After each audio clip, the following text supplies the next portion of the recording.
The morning Emma Abbott dropped her last coin into her palm and stared at it like it was both a prayer and a funeral. The whole town of Redemption Creek, Texas, smelled like dust and broken promises. It was the spring of 1882, and the land had been cruel that year. The winter before had stripped the Texas hill country down to its bones, and what little the frost had left behind, the drought was finishing off with patient, merciless hands. Emma stood outside the mercantile on the main street of Redemption Creek, a town of maybe 300 souls perched at the edge of nowhere, and she counted her options the same way she had counted them every morning for the past 4 months. They always came up short. She was 26 years old, and she had the eyes of a woman who had seen things no one her age ought to have seen. Her husband, Thomas Abbott, had died of a fever the previous autumn, leaving her with a half-finished homestead, a mule named Bessie who had a temper like a scorned schoolteacher, and a debt to the bank that made her stomach clench every time she thought about it. Thomas had been a good man. Not a rich man, not a clever man, but a good one. He had loved Emma with an uncomplicated devotion that she had cherished, and losing him had been like losing the ground beneath her feet. She had spent the winter grieving and surviving in equal measure, which left very little room for anything else. The coin in her hand was a silver dollar, her last one. She had sold her wedding ring 2 months ago. She had sold Thomas's good saddle 6 weeks ago. She had sold the extra quilts her mother had sent from Missouri before the winter truly settled in. She had eaten sparingly, mended her dress so many times the original fabric was more patch than cloth, and she had done it all without complaint because complaining would not put food on the table and it would not pay the bank. But the bank was coming. Mr. Horace Dillard, the bank manager, had sent her a formal letter 3 weeks prior, and the words had been polite in the way that only truly dangerous things can afford to be polite. The letter had informed her that the property at Lot 14 on the eastern edge of Redemption Creek, consisting of 40 acres and a partially constructed dwelling, would be auctioned on the 15th of April, 1882, if the outstanding debt of $87 was not satisfied. She had read that letter so many times she could recite it from memory while she slept. Today was the 14th of April. Emma looked down at her silver dollar. Tomorrow they would auction off her land, and she had exactly $1 to her name. She had heard people talk about that piece of land her whole time in Redemption Creek. She had heard it before Thomas had even purchased it, back when they had ridden into town full of hope and Thomas's easy smile. People called it the Widow Maker lot, though she had tried not to pay that name any mind when Thomas was alive. A man had been struck by lightning there in 1871. A family had tried to homestead it in 1875 and left after a season, claiming the well had gone dry, and the soil refused to yield. A cattle rancher had fenced it in 1878 and lost half his herd to a mysterious ailment before he abandoned the fence and pretended the whole thing had never happened. The lot was cursed, people said. It was dead earth that wanted nothing to do with the living.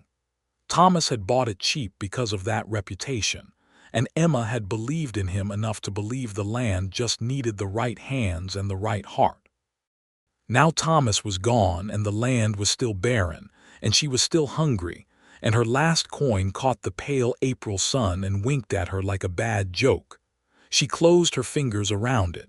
She would be at that auction tomorrow.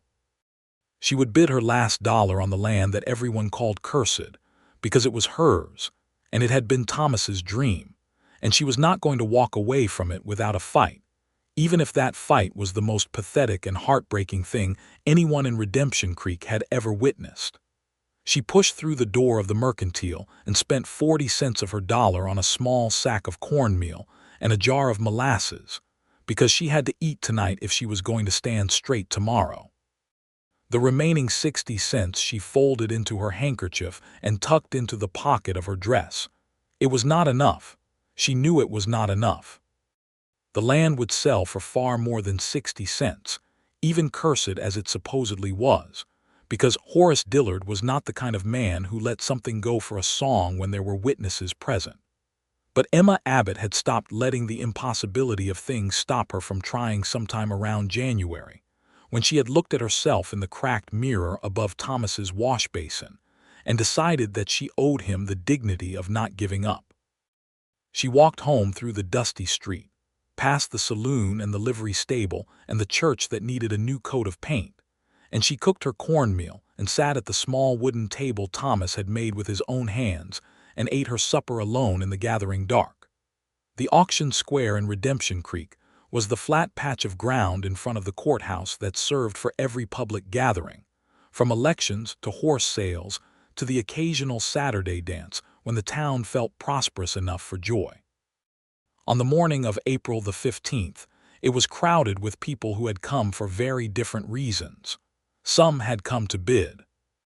There were 3 or 4 ranchers from the surrounding area who could absorb a 40-acre lot into their existing spreads without much trouble, even if the land was supposedly cursed, because at the right price, a man could afford to take a gamble.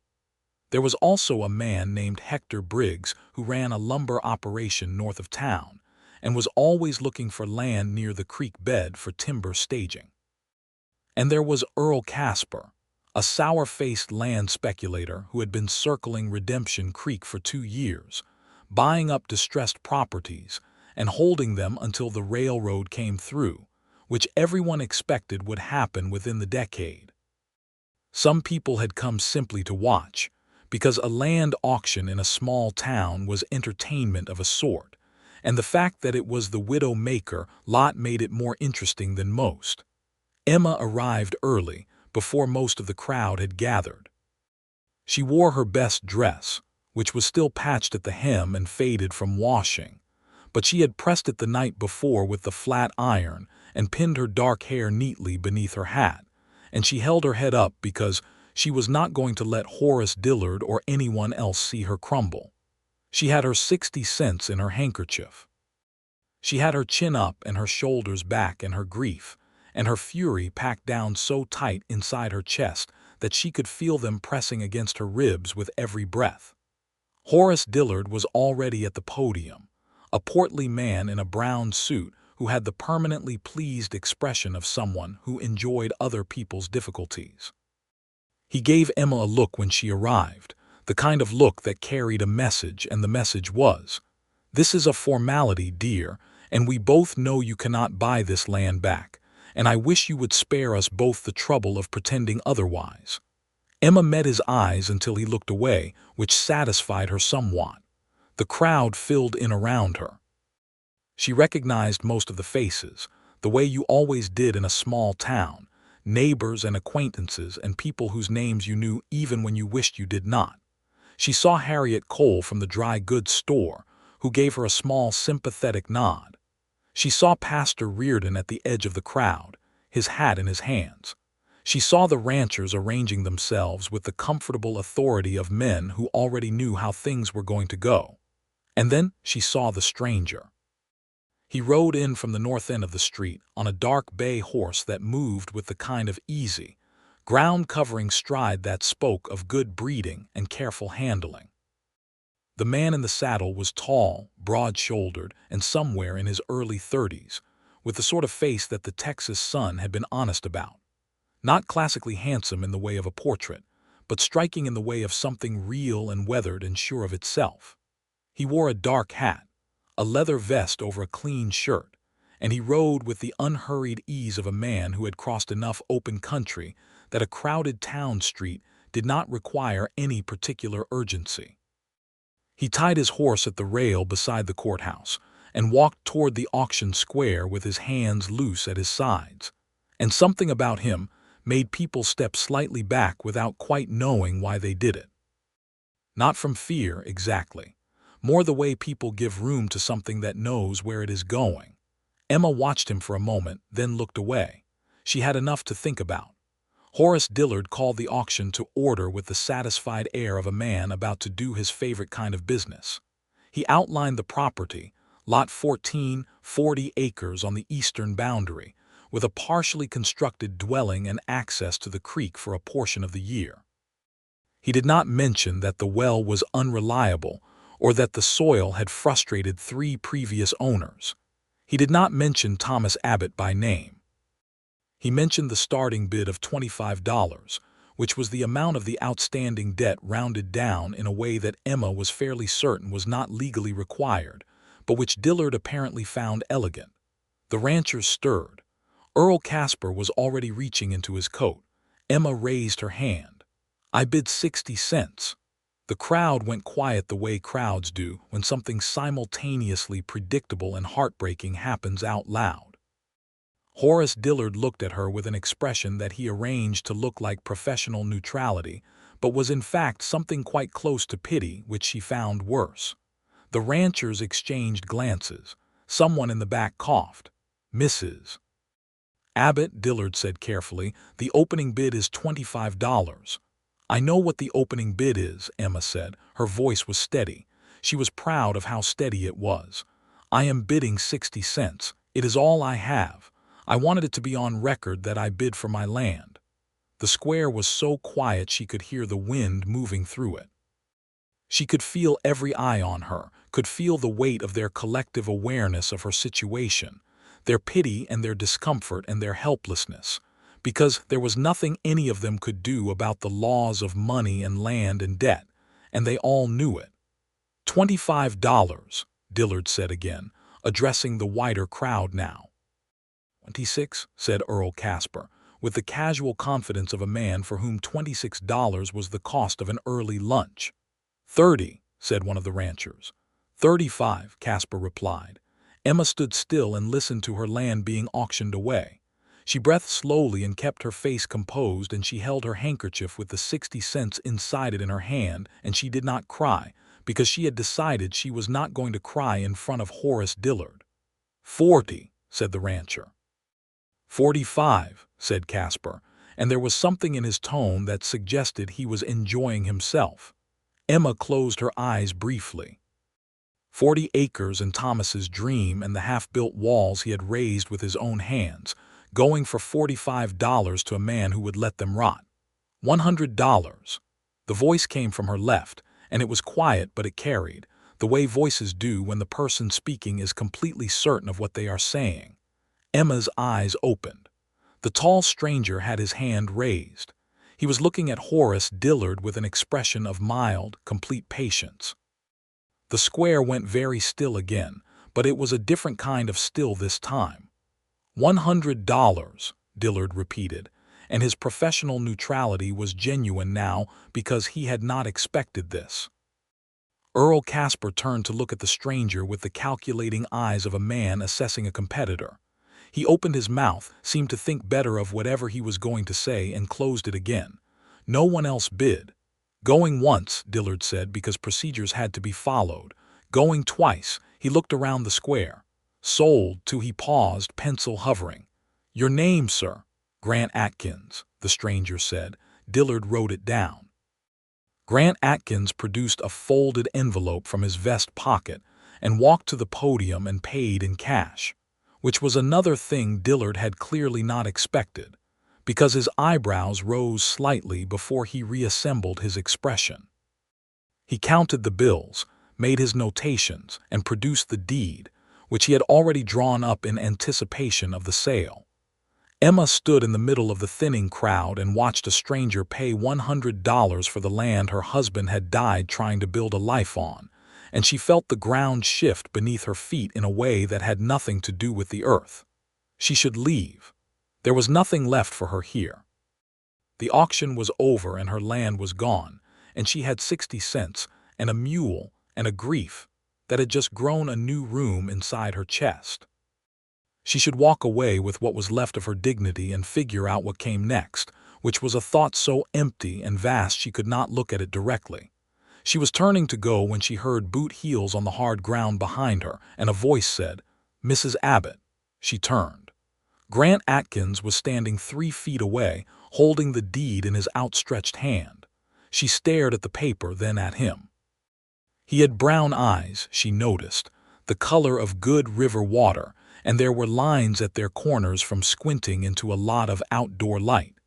His expression was not pitying. It was not the careful professional neutrality of Dillard or the discomfort of the bystanders. It was something simpler and more direct than any of that. It was a man looking at a woman he had done something for and waiting to see if she understood what it was. "This is yours," he said. Emma did not take the deed. She looked at it and then at him, and the words that came out of her mouth were the only honest words she had. "I cannot pay you back. I know that. Then I do not understand." He was quiet for a moment, as if thinking about how to say something that he had already decided to say and was now only working out the shape of. "I rode through here last fall," he said. "I saw the lot. Your husband was working on it. He was putting up a corner post, and he stopped to wave at someone across the road just because they were there. I thought then that was a man building something real." Emma's throat tightened so abruptly she could not speak.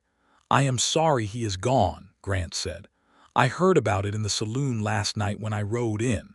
He held the deed a little closer. "This land is not cursed.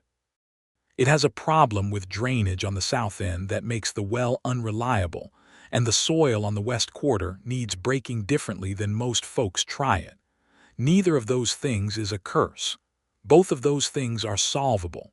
She looked at him for a long moment. The crowd had largely dispersed, and the wind moved through the empty square and pushed a little dust across the ground between them. "Why?" she said. He held her gaze with those river-brown eyes. "Because you stood up in front of this whole town and bid your last coin on something that mattered to you, and I have enough money to fix a thing that should not have broken." Emma took the deed from his hand. The paper was warm from his fingers. She looked down at it, and her name was not on it because it had just been signed over, and the name written there in Dillard's careful script was Grant Atkins. She looked up. "Your name is on this. I can have Dillard transfer it." "Why didn't you just bid less? You could have had it for $50. Casper would have stopped at 45. A very small and genuine smile moved across his face. "I wanted Casper to know the number he would have had to reach. Men like that need to feel the cost of losing." Despite everything, despite the grief and the hunger and the rawness of the morning, Emma felt something stir in her chest that was not grief and not hunger and not rawness. It was something much older and more startling, and she did not have a name for it yet, and she was not sure she wanted one. "I will have Dillard draw up the transfer papers," Grant said.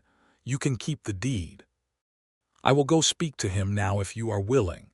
"You do not know me," Emma said. It was not an accusation.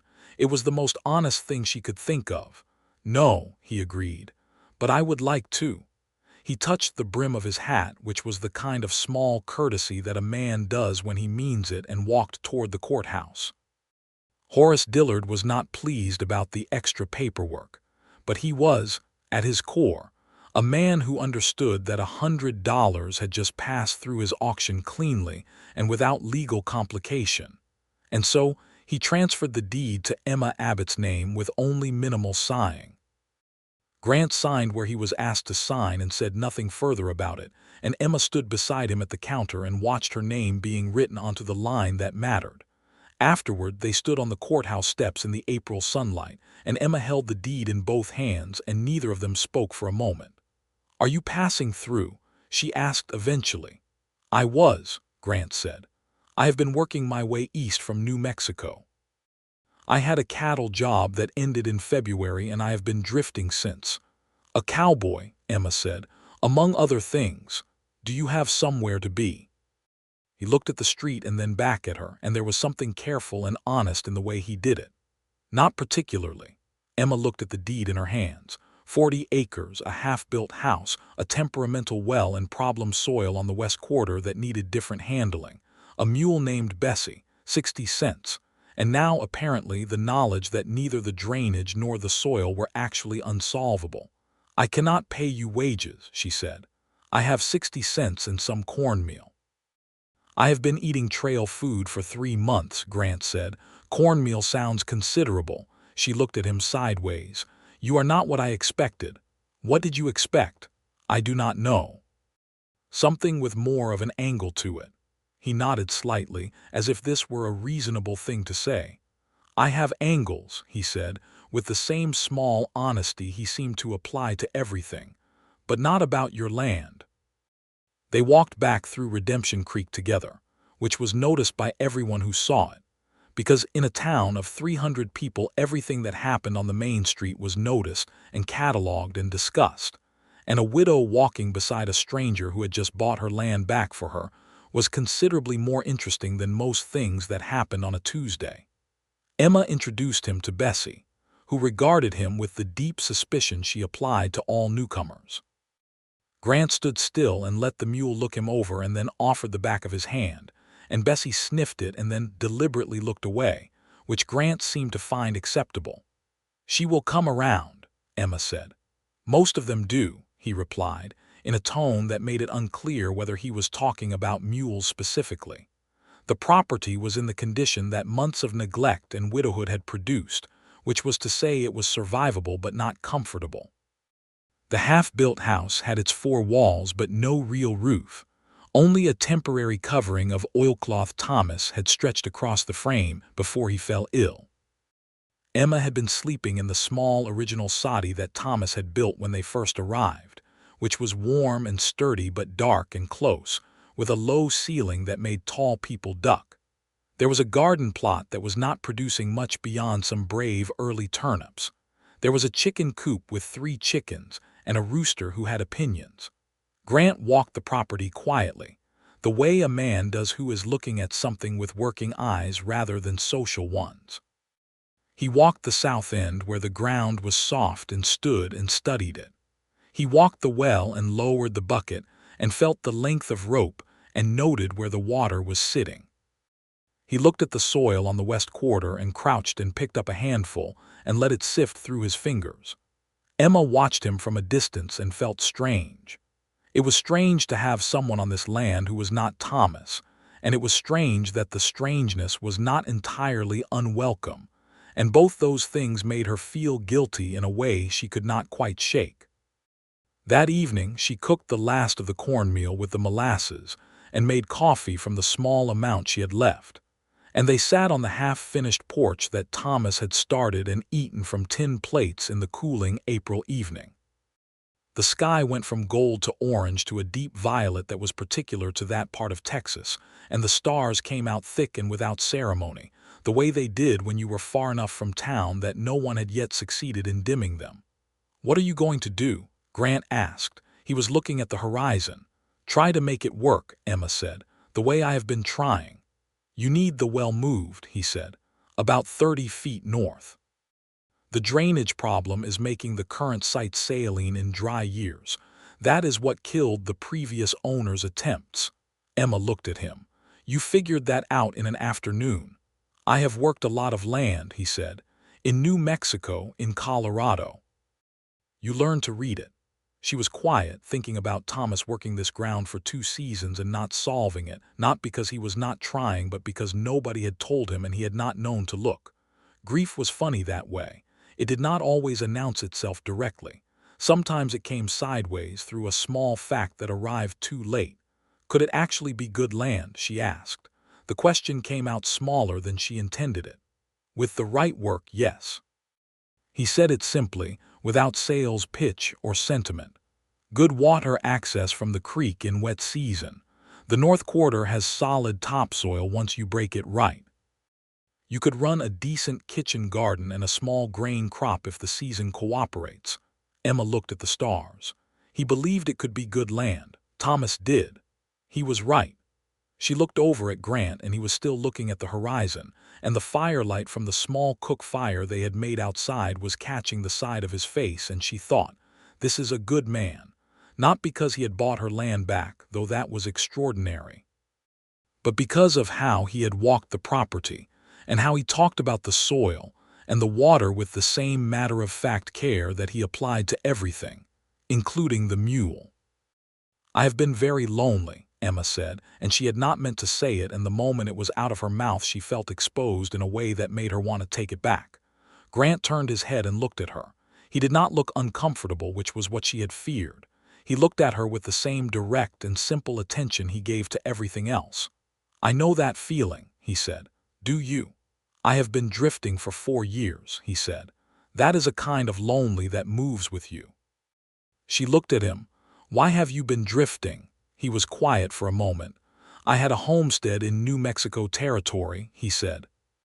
Lost it in a legal dispute with a land company that had better lawyers than I had money. It was my father's originally. He built it from nothing and I was going to carry it on. A beat of silence. When they took it, I did not know what to do with myself in any one place, so I kept moving. Emma understood loss of a specific kind then, the loss that was not just of a person but of a whole future you had been building toward. She understood it in a way that needed no further explanation. I am sorry, she said. It was 4 years ago, he said. I am less sorry about it than I was. That is exactly how grief works, Emma said. He looked at her for a moment with an expression that was warm and quiet and held something in it that she could not quite name yet, and then he looked back at the stars. Yes, he said, exactly like that. The next morning Grant was up before dawn. Emma heard him moving around outside and got up to find him studying the line of the south fence with a level gaze, marking something in his mind. Bessie watched him from her pen with slightly reduced suspicion, which Emma counted as progress. She made coffee and they drank it standing up, which felt comfortable in a way she would not have predicted. And then Grant asked if she had tools, and she showed him the linta where Thomas's tools were stored, still in the careful order Thomas had kept them. Grant nodded at the tools and did not say anything about their quality, which were good, because Thomas had always insisted on buying proper tools even when they had to save for them. He took a shovel and a pickaxe and went to work on the south end, digging drainage channels with a steadiness and efficiency that told you this was someone who had done hard physical work for a very long time and had made peace with it. Emma worked the garden, turning the soil around her brave turnips and planting the small store of bean seeds she had been hoarding. She worked on her knees in the morning light and thought about things she had not let herself think about in months, specifically the future, which she had locked away since Thomas died because looking at it had felt like looking at an empty room. The future felt slightly less empty this morning. She was not sure what to do with that. Around midday, they both stopped and ate, and Grant told her the next problem after the drainage was the way the house frame had been seated, which was slightly off level on the southwest corner, and would cause trouble with the walls if it was not fixed before the roof went on properly. He said it without criticism, in the tone of a mechanic explaining a car rather than a judge delivering a verdict, and Emma felt the dual sensation of learning a thing that hurt and being grateful for the honest delivery. Over the following days, Grant worked on the property with a focused and intelligent effort that transformed things slowly but unmistakably. He dug the drainage channels and began work on relocating the well, which was a significant undertaking but which he approached with a patience that did not seem to cost him anything. He corrected the corner of the house frame. He began work on proper roof beams. Emma cooked and gardened and mended and managed the small ongoing economics of survival, and they talked in the evenings the way people do when they are tired from honest work and not required to perform anything for each other. They talked about practical things and occasionally, carefully, about less practical things, and Emma found that Grant listened the way very few people listened, with the full attention of someone who was actually interested in what you were saying rather than waiting for their own turn. She told him about Thomas, about Missouri and the journey west and the first sight of Texas in Thomas's face when they had stood on this 40 acres for the first time and he had said, "Emma, this is going to be ours," and meant it with his whole self. She told it without falling apart, which surprised her, because she had not been able to tell it to anyone without falling apart since October. Grant listened to all of it. He did not try to fix the grief or minimize it or rush past it. He just let her tell it, which was the thing she had needed most and had not had for 6 months. In return, he told her about New Mexico, about the land his father had cleared, and the house they had built together, and the years working it before the drought and the land company and the lawyers.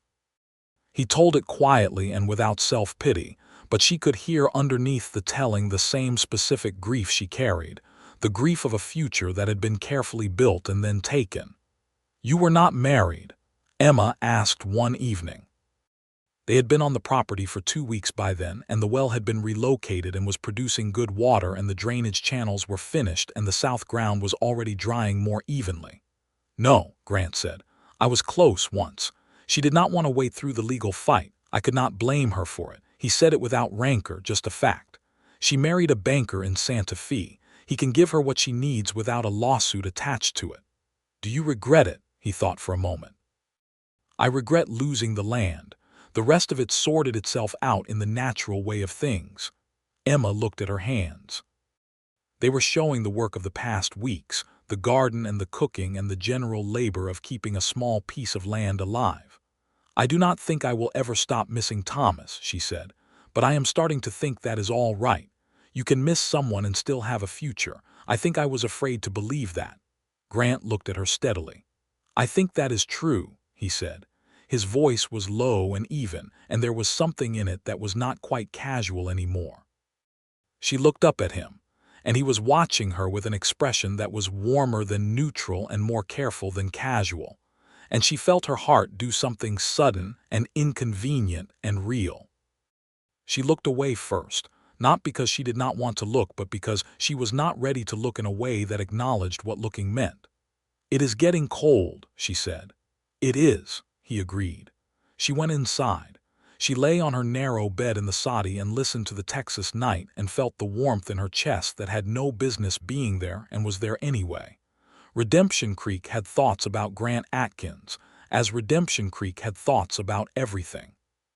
The thoughts were not unkind mostly, but they were comprehensive.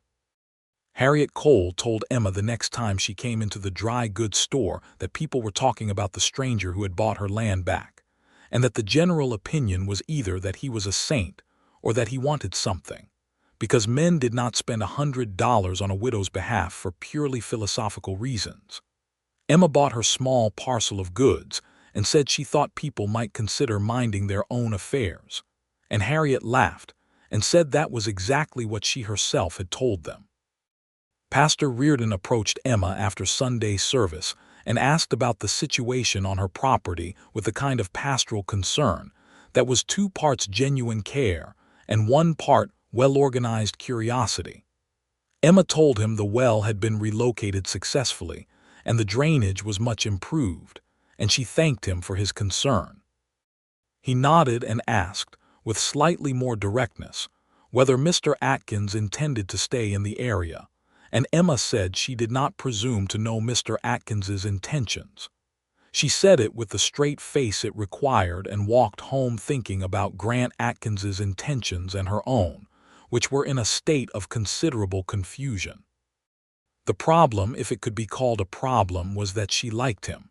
She liked him in a way that was not gratitude, or not only gratitude. Gratitude was simple and understandable, and she had plenty of it.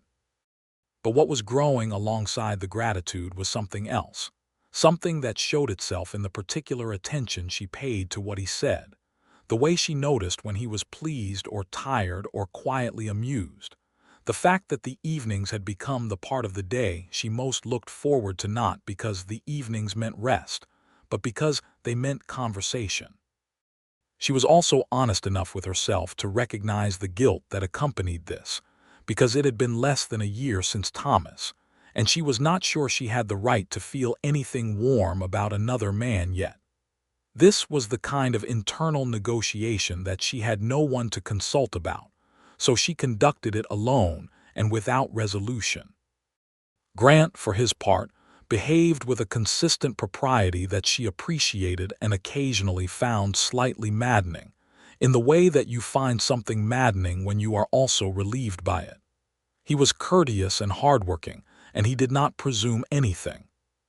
He slept in the barn he had partially constructed from the lumber they had purchased with a loan from a man named Crawford who ran the feed store and had taken a liking to Grant's work ethic.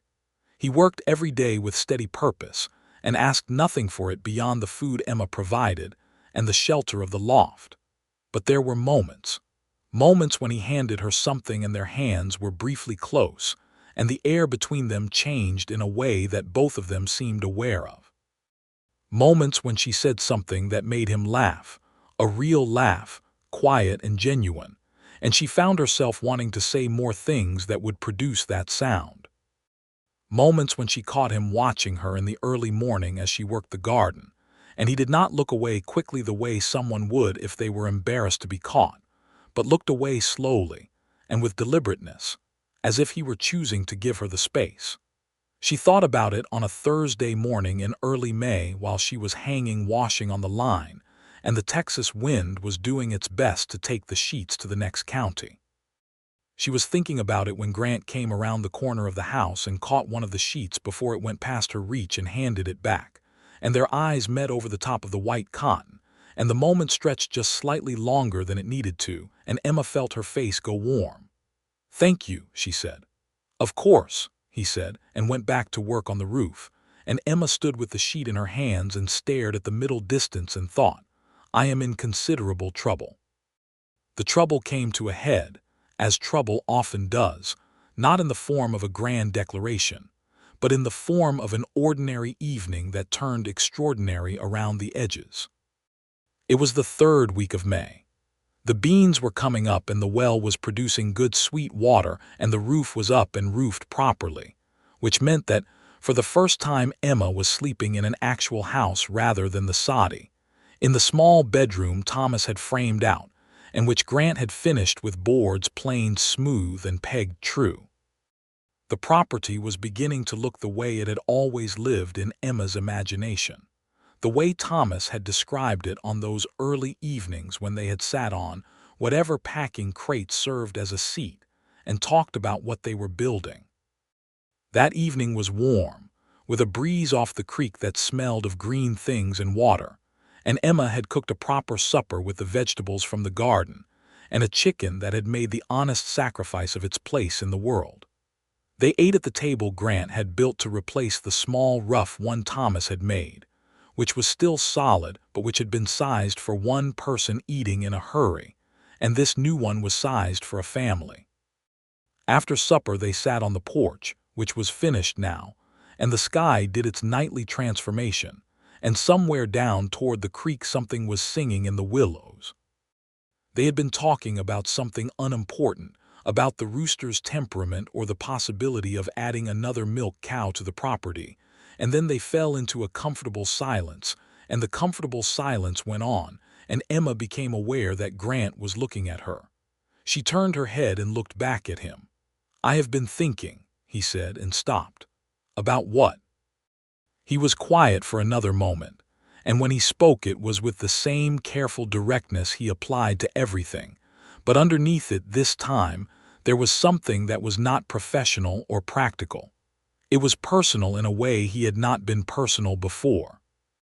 "I have been thinking about whether it is too soon to say something to you," he said. Emma's heart was doing the inconvenient thing again. "What kind of something?" He turned to face her more fully, and in the warm evening light his face was open in a way she had not seen it before. He was not hiding behind the practicality or the work or the useful distance of being the man helping on the property. He was just there, looking at her, with no plan to defend if she found it unwelcome. "I think about you a great deal," he said, "more than I have any particular right to, given the circumstances and the time." Emma did not speak immediately, because she was making sure of what she was going to say before she said it, which was a habit she had developed after spending too many early months of widowhood saying whatever came first and regretting the shape of it. "I think about you too," she said finally. He looked at her with something quiet and searching. "You are not just saying that." "I am not a woman who says things she does not mean," Emma said, and she meant that too. Grant let out a breath that was not quite a laugh but held some of the same quality. "I know that about you," he said. "It is one of several things I admire." "Several things," Emma said. "Several," he confirmed. "Would you like the full accounting?" She felt something unlock in her chest, something that had been tightly wound since the morning she had stood in the auction square with 60 cents in a handkerchief and watched her land being taken away. She felt it unlock and she breathed around it carefully, testing the open space. "Maybe," she said, "not all at once."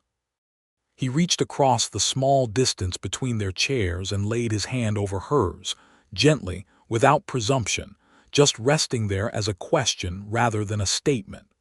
Emma looked down at his hand on hers and then up at him and said nothing, because nothing was required. She turned her hand under his and held it. They sat like that in the warm Texas evening and listened to the willow birds and watched the stars come out, and it was the most peaceful Emma Abbott had felt since October. The summer of 1882 brought good rains after the dry spring, which was not always the case in that part of Texas, and the north quarter of the property responded to the rains and the careful soil preparation Grant had done with a generosity that felt almost apologetic, as though the land had been waiting for the right handling and was now making up for lost time. The kitchen garden was producing abundantly, and Emma put up jars of vegetables and preserves for the winter the way her mother had taught her, lining the shelves of the small pantry with the comfortable satisfaction of someone who is no longer afraid of being hungry. Grant had taken on some work for a neighboring rancher named Dawson, which brought in a modest wage and allowed them to pay back Crawford at the feed store and to purchase the additional lumber needed for the barn's completion. Dawson was a taciturn man but a fair one, who paid what he agreed to pay and said what he meant, and he seemed to approve of Grant in the wordless way that pragmatic men approve of other pragmatic men. Redemption Creek had revised its opinion of the situation at Lot 14. The revision was not uniform. Some people, led by Harriet Cole and Pastor Reardon, had settled on a warm approval that manifested in neighborly gestures like a pie left on the porch and an invitation to Sunday dinner. Others, including Earl Casper, who had still not forgotten the $100 humiliation of the auction, maintained a colder view. But the most important revision was the one that the town made about the land itself, because the cursed lot was plainly not cursed anymore, and people find it difficult to maintain a mythology in the face of flourishing bean plants and a reliable well. Emma and Grant were not precisely courting in the formal sense of the word, but they were not courting either, and the distinction was one that only they understood in full. They were building something, the same way they were building the property, carefully and with attention to the foundation, because both of them had known what it was like to build on an unsound foundation, and neither of them intended to repeat the experience. He brought her wildflowers once, early in June, without ceremony, just set a handful of bluebonnets on the kitchen table, and said he had seen them on the way back from Dawson's property and thought she might like them. She put them in a tin cup of water and left them on the table for a week until they faded, and she did not make a big thing of it, and neither did he. He taught her what he knew about reading soil and drainage and water tables, because he said the land was hers and she should understand it fully, and Emma learned it with the same focused attention she brought to everything and asked precise questions that he answered with increasing pleasure, because most people did not ask precise questions. He said once that she had a better instinct for land than most men he had worked alongside, and he said it without qualification, and she filed it away in the place where she kept good things. She played the small parlor organ that she had brought from Missouri and that had survived the journey west in a state of battered dignity, and he listened to her play on those evenings when the work was done and the supper cleared, sitting with his back against the door frame and his long legs stretched out and his eyes closed, and she watched him while she played and thought, "There it is. That is the thing I was afraid to name." She named it on a Thursday evening in July. She named it not in conversation but in the privacy of her own mind, sitting on the porch in the early dark with his hand in hers, and the creek sounds coming up through the warm air and the stars doing their faithful nightly work. She named it love, and once she had named it she could feel the shape of it clearly, the same way you can feel the shape of a room once someone strikes a light in it. She thought of Thomas. She did this consciously, with full attention, because she owed him that much and more. She thought of his easy smile and his good hands and his uncomplicated devotion, and the way he had stood on this land and said, "Emma, this is going to be ours." She let the grief of him sit in her chest and breathed through it and did not try to rush past it. And then she thought, He would not want me to be alone. He would be incapable of wanting that. Thomas Abbott had loved her in a way that contained no possessiveness and no smallness, and the idea that he would wish her loneliness from wherever he was struck her as profoundly untrue. She felt the grief and the new love all at once, and they were not in conflict the way she had feared they would be. They were simply all present, different rooms in the same house, and the house was hers to inhabit fully. In August, Grant Atkins sat across from Emma at the table he had built and said something she had not been expecting, which was that he had received a letter from a lawyer in Santa Fe. She looked up from the mending she was doing. He had the letter in his hand. "About the New Mexico land?" she asked. "Yes." His expression was complicated in a way she had learned to read by now. There was something held carefully in it. "The land company that took the property went under 6 months ago. Apparently their business practices caught up with them legally." He looked at the letter. "The lawyer says there is a possibility of a claim proceeding. He says it is not guaranteed, but it is real." Emma set down her mending. What would that mean? It could mean getting the land back. He folded the letter slowly. Or a settlement of some kind. She watched him. "What are you going to do?" He looked at her, and the complicated thing in his expression simplified itself into something direct. "That depends," he said, "on what is here." The air between them held still. Emma Abbott was not a woman who waited for other people to say the important things if she knew how to say them herself. She had learned that much in 2 years of frontier life and 6 months of grief. "Then stay," she said. "Whatever happens with the letter, this is where I want you to be."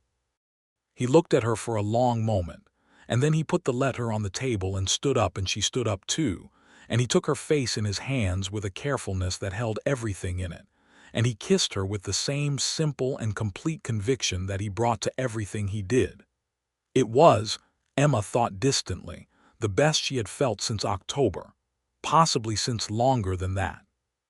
When they separated, she looked at him and he looked at her, and they were both smiling, which was, she thought, an excellent development. "The lawyer can manage the claim from a distance," Grant said. "I will correspond with him. Whatever he recovers we can use here." He looked at the table and the kitchen and the window that looked out onto the property that was finally, genuinely, beautifully theirs. "If you will have me." "I already said stay," Emma said. "I do not repeat myself." He laughed the quiet, genuine laugh, and she filed it away in all the other things she kept. The proposal happened in September, on the north quarter of the property, where the grain crop had come in well enough to be a genuine source of pride. The kind of harvest that Thomas had described in his optimistic planning, but that the land had not previously been willing to deliver. Emma was there when Grant cut the last row and stood up and wiped his face with his kerchief and looked at what they had brought in together, and there was a satisfaction in his face that was deep and quiet and personal, the satisfaction of a man who has found the thing he was looking for without having precisely known he was looking. He looked at her standing there with the afternoon light on her and said, "I want to marry you, Emma." He said it plainly, the way he said everything, without ornamentation or rehearsed speech, just the fact of it. Emma stood in the harvested grain field and thought about the morning 4 months ago when she had stood in the auction square with 60 cents in her handkerchief and bid her last coin on a piece of land she could not afford to keep, and how completely different the world had become since then, not just in the practical sense of roofs and wells and drainage channels, but in the internal sense of being a person with a future again. "Yes," she said. He crossed the short distance between them and took her hand, and she felt the rightness of it settle into her the way the right piece fits into place, not forced and not accidental but chosen. They were married in October, 1 year and 2 weeks after Thomas Abbott's death, in the Redemption Creek church that had since gotten its new coat of paint. Pastor Reardon performed the ceremony with a warmth that was entirely genuine. Harriet Cole cried in a pleased way. Dawson came in his good hat and stood at the back and nodded throughout in the manner of someone who approves of efficiency. Even Bessie the mule was in a relatively good temper that day, which Emma chose to interpret as a sign. The reception was held on the property, on the porch that Grant had finished and under a sky that was doing its best October performance, all gold and deep blue and early stars. People brought food and someone brought a fiddle, and the evening turned into something that Emma would describe later as the kind of evening you store up against harder times.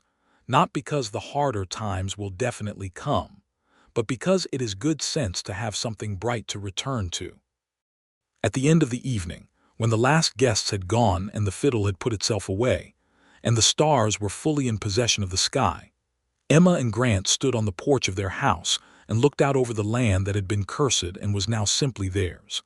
And Emma thought about everything it had cost and everything it had become, and she thought about the coin in her palm on that April morning, and how it had felt like both a prayer and a funeral, and she decided that it had been a prayer after all.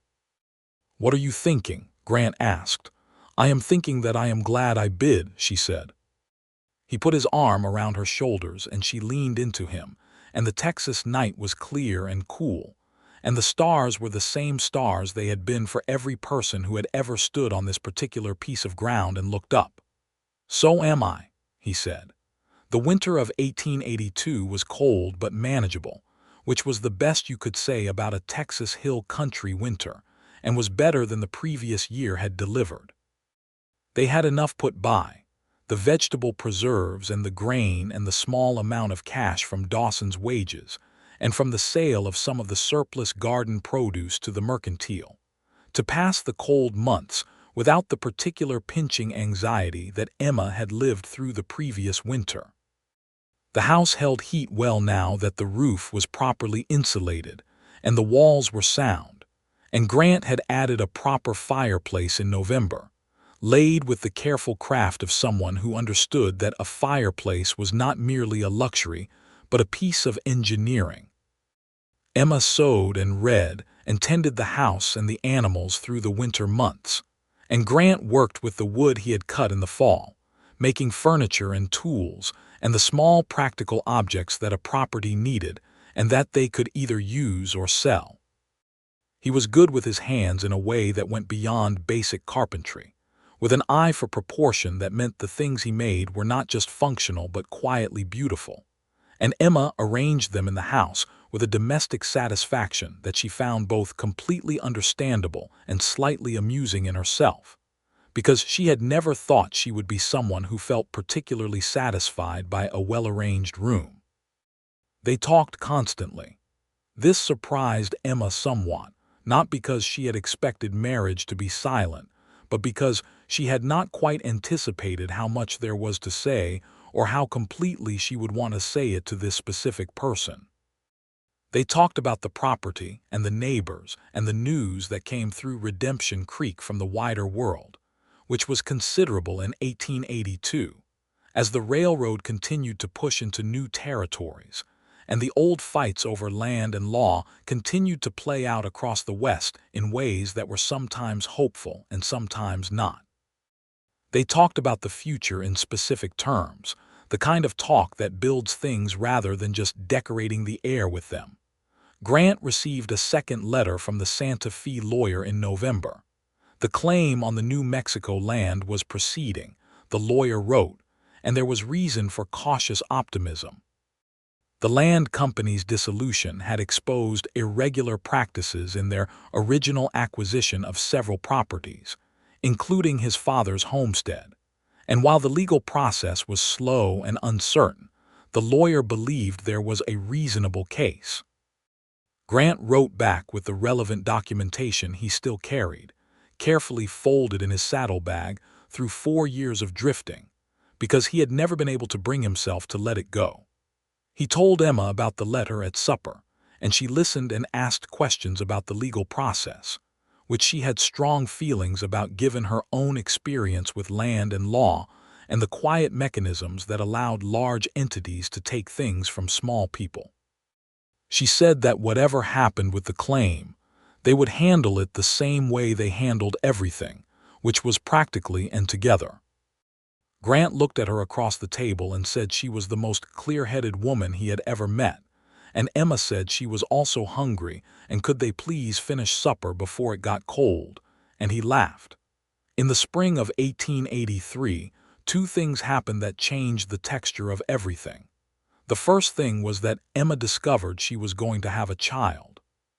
She told Grant on a morning in March when the first bluebonnets were coming up along the fence line, and Bessie had finally, after nearly a year of measured consideration, decided that Grant was acceptable, a development she marked by permitting him to scratch her ears without biting.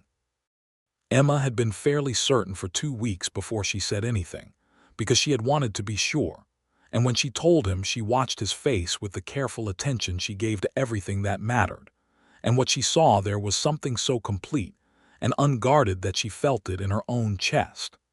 He crossed the kitchen and held her face in his hands the way he had the first time he kissed her, and looked at her with those river-brown eyes and said, "That is the best thing anyone has ever told me." She laughed, which was the right response. The second thing that happened in the spring of 1883 was that Earl Casper made trouble. It was not unexpected, exactly.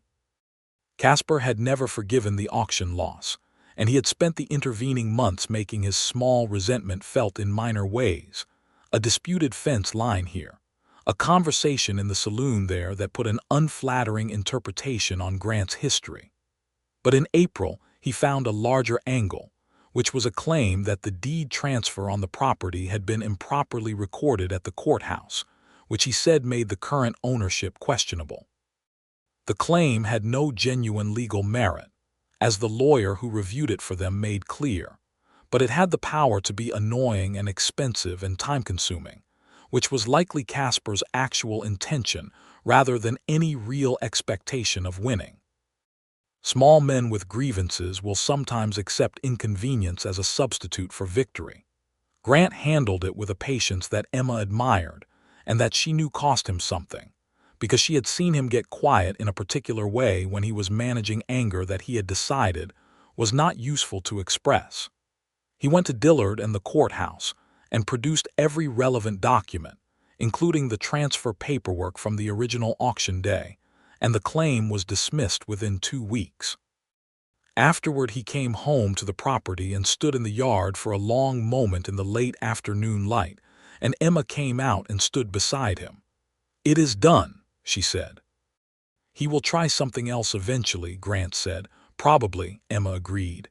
"Men like that do not stop because one thing did not work, but we will handle the next one the same way we handled this one." He looked at her. "You are not worried." "I am practical," Emma said. "There is a difference." He put his arm around her and she leaned into him, and they stood on their property in the April light, and the land was green and productive and undeniably, legally, permanently theirs, and it was not cursed. It had never been cursed. It had just been misunderstood, which was a different thing entirely. The child was born in October of 1883, on a Thursday afternoon that was cool and bright, with the good sort of Texas autumn light that made everything look like it had been painted with someone's best brushes. He was a boy, solid and outraged at the world in the typical manner of newborns, with a quantity of dark hair that he had clearly inherited from his mother, and a stubbornness of expression that Grant claimed was also from his mother's side, which Emma said was entirely unfair and probably accurate. They named him Thomas James Atkins. Thomas for the man who had first believed in this land, and James for Grant's father, who had first taught him what a homestead meant. Emma had suggested both names, and Grant had sat with it quietly for a moment, and then said yes with an expression that held everything that could not conveniently fit into a single word. Harriet Cole and Pastor Reardon both came to see the baby in his first week. Dawson came and stood at a careful distance, and said the boy looked healthy, and then departed, which was Dawson's version of warmth. The neighbors who had been friendly throughout gathered and brought food and good wishes, and the house that had been a half-finished shell when Emma had first stood on this property was full in a way that a house becomes full when there are people in it who love each other. Little Thomas was a good-tempered infant for the most part, with occasional vigorous opinions about the timing of his meals, and Emma nursed him and sang to him, and carried him around the property in the early evenings when the weather was kind, introducing him to Bessie and the chickens and the garden, and the well and the creek that ran along the eastern boundary in the wet season. She told him the whole story of the property as she carried him, including the cursed part, which she told with a narrative generosity that acknowledged the difficulties without letting them be the most important part.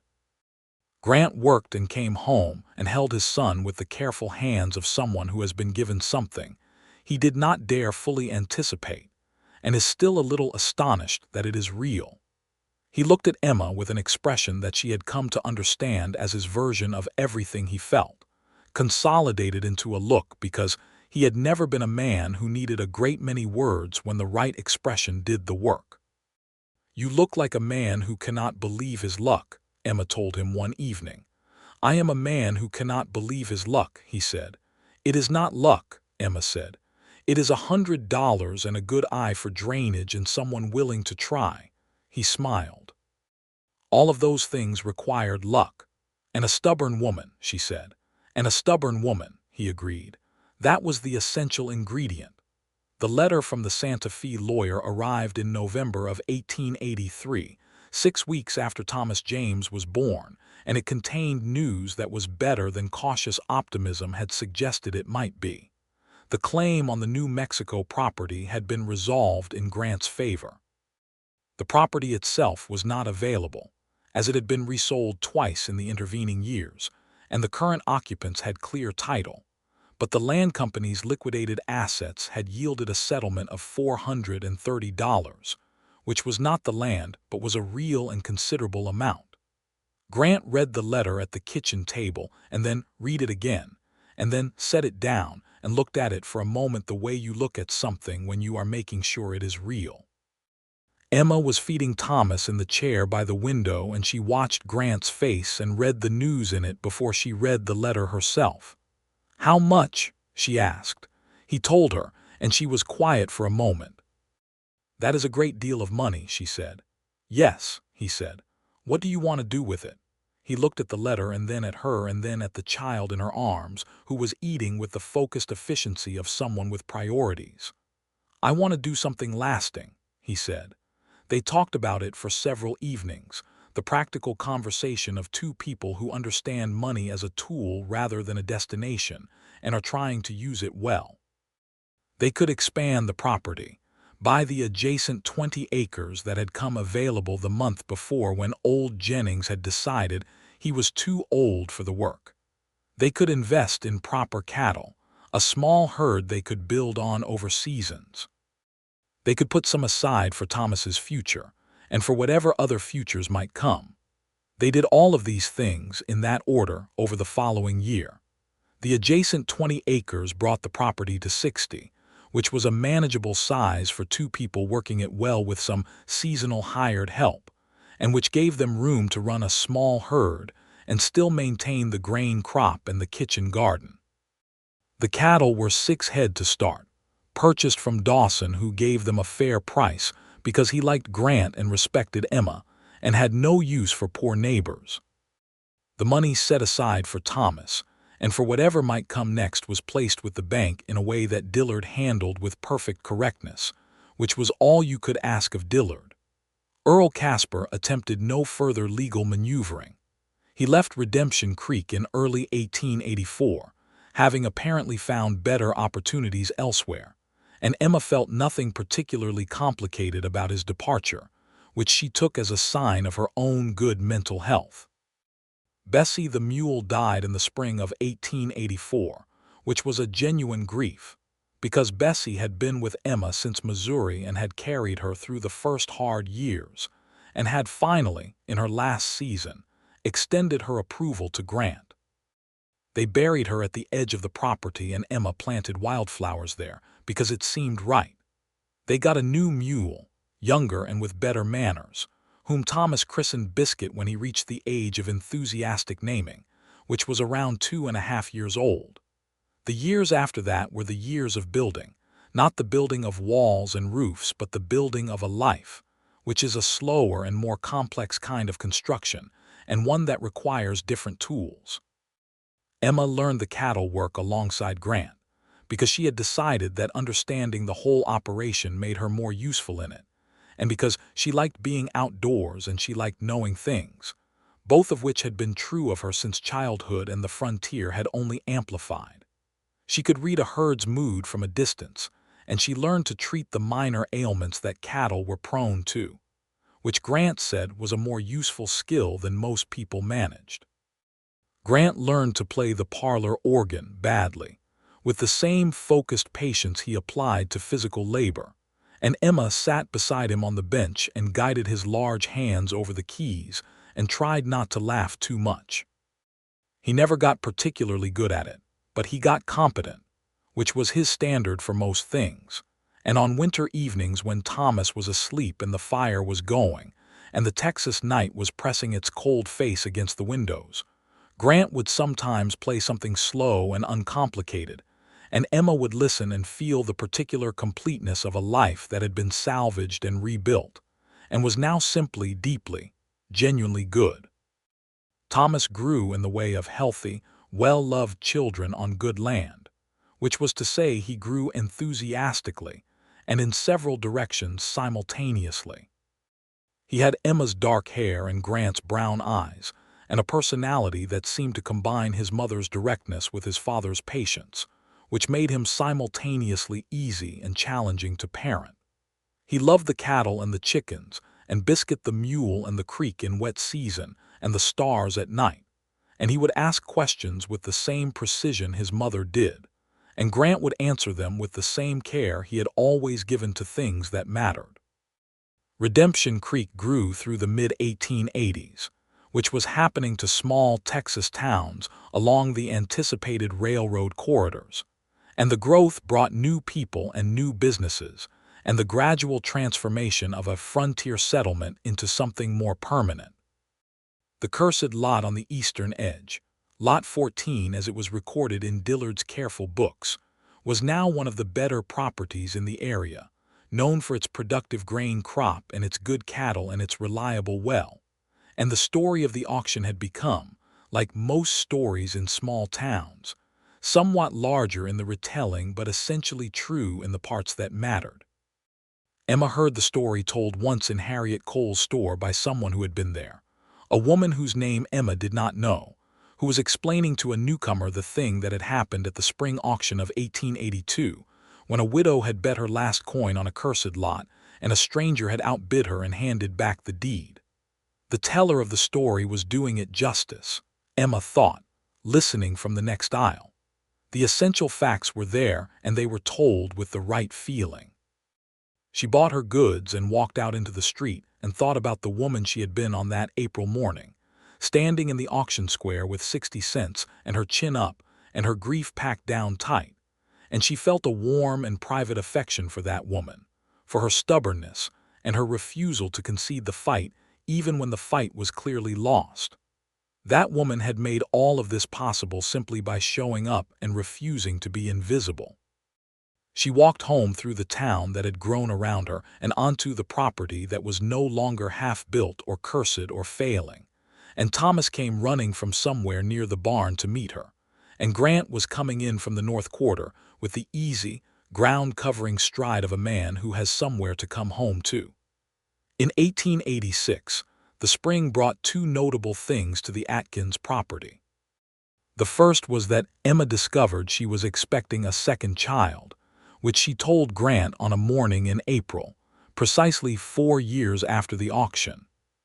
She said it with a small, deliberate smile because the coincidence pleased her, and Grant, who had not forgotten the date, looked at her and said, 4 years, and she said, 4 years, and they stood in the kitchen of their good house on their good land and held the moment with both hands. The second notable spring thing was that a drought began, which the older residents of Redemption Creek recognized with the weary familiarity of people who had seen droughts before and knew what they cost. The land began to dry by June, the creek dropped, the grain crop was going to be short. Emma and Grant worked the drought with the same practical and united attention they gave to every difficulty, which was how they handled things because it was the only approach that worked. They shifted the cattle to the north quarter where the grass held longer. They conserved the well water with careful management.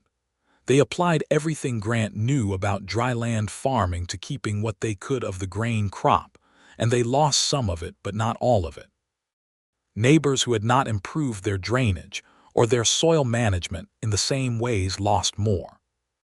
The Abbott homestead, as some people still called it in the older habit of the name, came through the drought of 1886 in better condition than most of the surrounding properties, which was not luck and was not a miracle, but was the result of 4 years of working the land the way the land needed to be worked.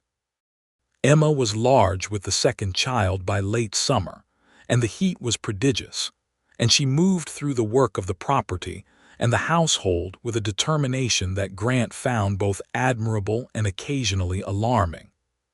He said once that she was the most efficient person he had ever encountered, and she said that was because efficiency was not optional when you had 40, now 60, acres and a toddler and a drought and a baby coming, and he said that was fair and she should please sit down for 10 minutes. She sat down for 10 minutes and then stood up again, and he accepted this as the fundamental nature of things. The second child was born in September, a girl this time, with Grant's brown eyes and a quantity of fury at the indignity of a rival that suggested she was going to have opinions. They named her Clara Rose Atkins, Rose for Emma's mother in Missouri who had sent the quilts and had not been told about the worst of the hard times but had been told about all the good ones. Thomas James, nearly 3 years old by then, greeted his sister with the serious consideration of a person examining an important new situation, and then announced that she was very small. Emma said she would grow. Thomas said he supposed that was likely. Grant picked his son up and held him while Emma held Clara, and they stood in the late September light in the bedroom that had been framed out of Thomas Abbott's original plan and finished by Grant's hands, and the room was full in every possible meaning of the word. Clara Rose Atkins grew in the way of the well-loved and well-fed, into a child with her mother's directness and a smile that was entirely her own, and that she deployed with strategic precision from approximately the age of 1. Thomas took his role as older brother with a seriousness that was both touching and slightly exhausting, instructing Clara in the important matters of where the chickens slept and how to approach Biscuit from the side, and why the rooster, who was still alive and still had opinions, should be respected at a distance. Emma watched her children grow and worked her land and loved her husband and corresponded with her mother in Missouri, to whom she wrote long letters in the evenings that were honest about the difficulties and generous about the good things, which were considerable. Grant continued to work the property and the cattle with the same steady intelligence he had brought to it from the beginning, and he added to it the knowledge accumulated over years of working this specific land, which gave him a precision that the early drifting years had not had. He was known in the area around Redemption Creek as a man worth consulting on drainage and soil and dry land farming, and people came to him with questions, and he answered them with the straightforward generosity that was one of his fundamental qualities. He came home from Dawson's one evening in the autumn of 1887 and found Emma on the porch with both children, Thomas doing something complicated with a stick and a length of twine, and Clara sitting in Emma's lap and examining the world with her characteristic intensity. And he stopped at the gate for a moment and looked at all of it with the expression that Emma had come to love best, the expression of a man who is aware that he is in possession of exactly what he most wanted. She looked over and saw him standing there. "Are you going to stand at the gate all evening?" she called. "I might," he said. "Supper is ready."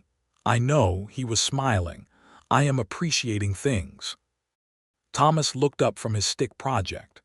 "Papa says that when he has been away and the property looks good," he informed Clara, who was 18 months old and not yet reliably processing this kind of information, but who looked at her brother with the solemn attention she gave to most things.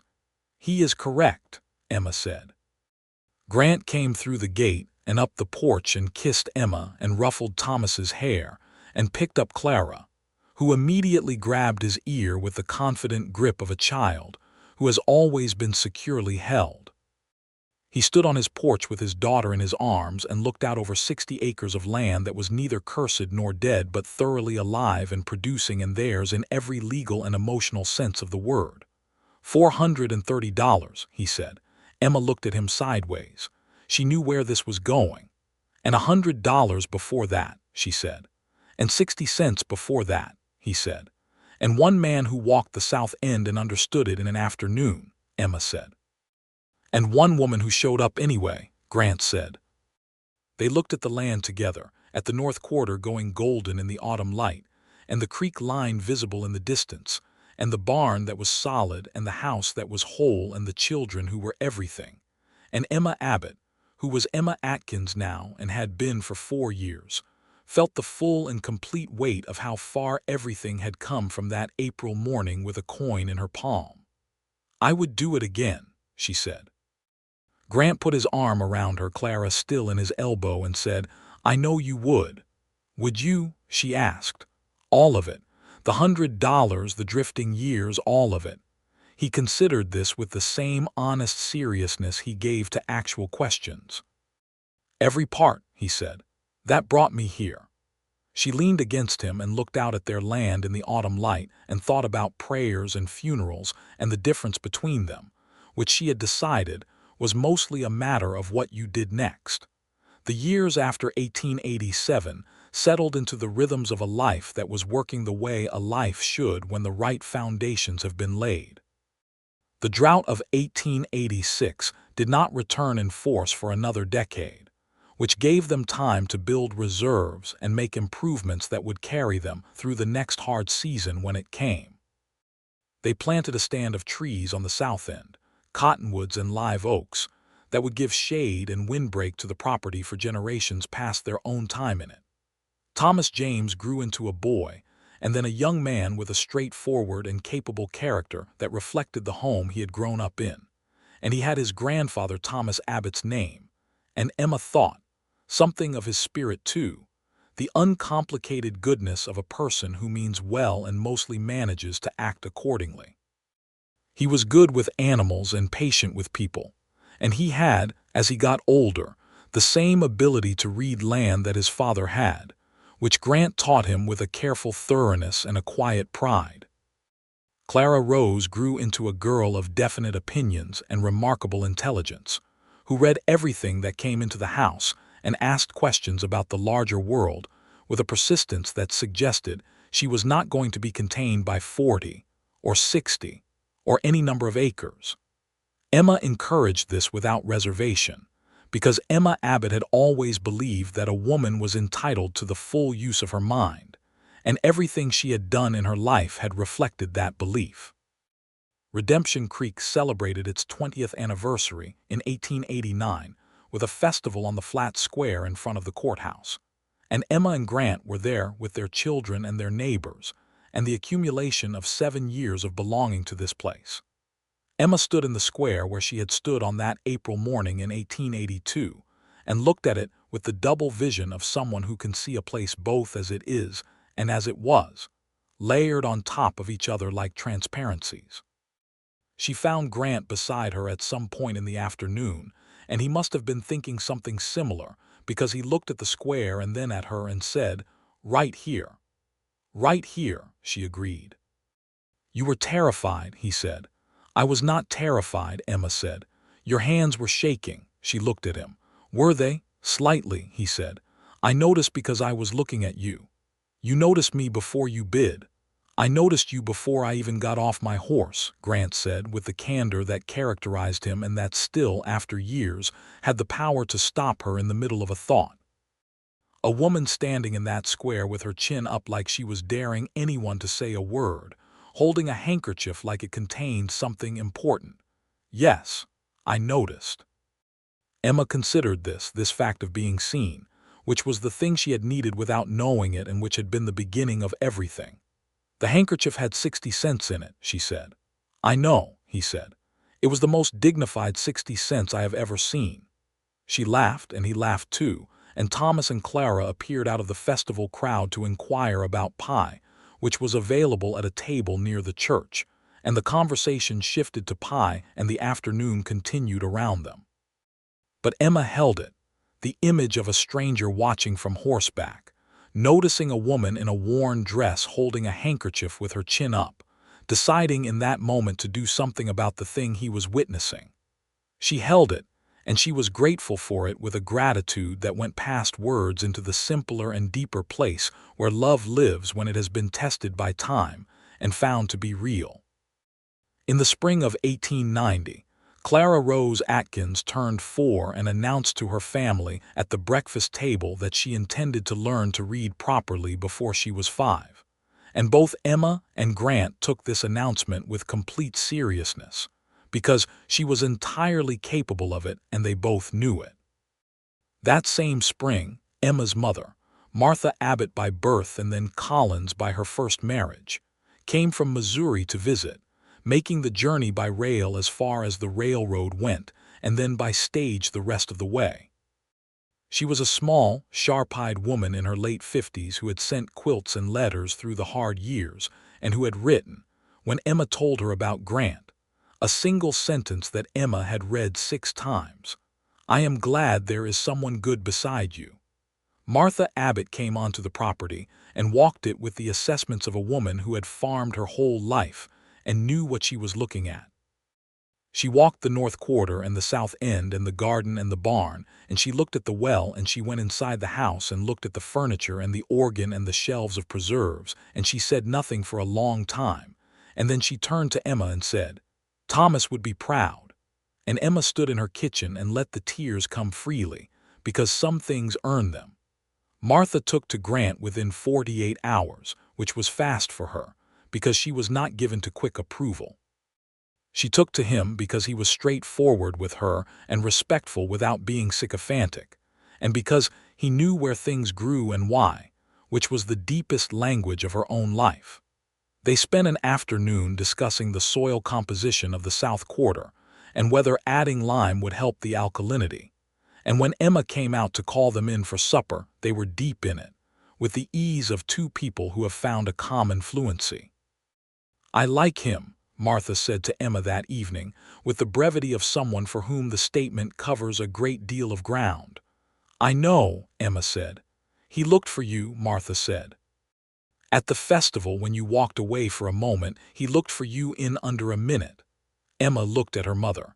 "Men who do that," Martha said, "are the ones worth having."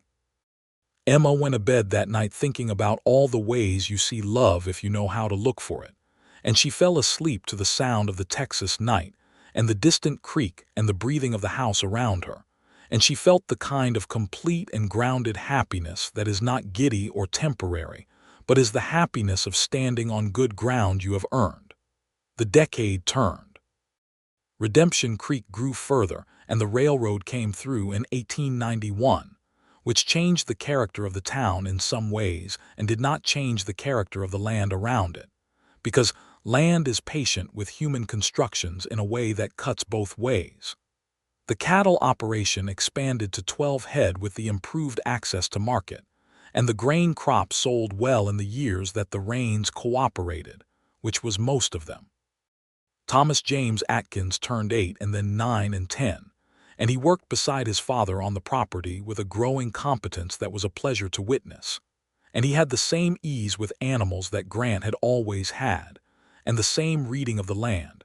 And Emma watched them working together in the north quarter one afternoon, and felt the lineage of it, the thing that passes from person to person when knowledge and care are given with patience and received with love.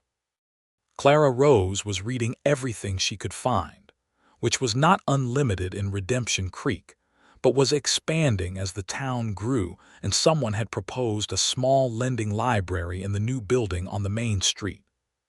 She read with the same intensity she brought to observation, which was considerable, and she asked Emma questions about history and science and the world that required Emma to consult the almanac and the encyclopedia volume they had purchased 2 years prior, and sometimes to simply say, "I do not know, but let us find out." Grant watched his daughter with an expression that was warm and wondering and slightly awed, the expression of a man who did not entirely expect that a person he helped to make would be quite so specifically and thoroughly herself. "She is going to need more school than Redemption Creek can offer," he said once, watching Clara read at the table with the focused efficiency of a small person absorbing information as fast as it could be delivered. "I know," Emma said. "We will manage that when the time comes." "How?" Emma looked at her daughter and then at her husband. "The same way we manage everything," she said. "Together and practically, and we will figure out the specific shape of it as we go." He nodded, which meant he agreed and trusted it. Emma Abbott, who had been Emma Atkins for nearly a decade by 1891, sat on the porch of her house on the evening of April the 15th, which was the 9th anniversary of the day her land had been auctioned and her life had turned, and looked out over 60 acres of land that bore no resemblance to anything cursed. The cottonwoods on the south end had grown enough to throw real shade. The well produced good sweet water all year round. The north quarter was planted and coming green. The barn was solid and occupied. The cattle were in the north pasture doing the peaceful things that cattle do on good evenings. The house behind her was full of the sounds of 2 children being put to bed and a husband finishing the last of the day's work, and the parlor organ would likely be played later, badly and beautifully, while she sat beside him and helped his hands find the right keys. She had 60 cents in her pocket. This was not her last coin. She had put 60 cents in her pocket this morning deliberately, because she believed in marking things that mattered, and this was one that mattered. Grant came out onto the porch and sat beside her, and she showed him the coins in her open palm, and he looked at them for a moment and then up at her with the river-brown eyes that had been part of her life for 9 years now and still held the same quiet and direct and true quality that had stopped her breath the first time she looked into them across a courthouse square. "Do you remember what you said?" Emma asked. "That day, after." "I said a lot of things that day," Grant said. "You said this land is not cursed," Emma said. "You said it has a problem with drainage on the south end that makes the well unreliable and the soil on the west quarter needs breaking differently than most folks try it. And you said neither of those things is a curse. Both of those things are solvable." He was quiet, looking at the land. "You were right," Emma said. "You already knew that," he said. "I needed to hear it from someone who was going to do something about it," she said. He took her hand, the hand with the 60 cents in it, and closed his fingers around hers the way he had that first evening on the porch when everything was still uncertain and careful and new.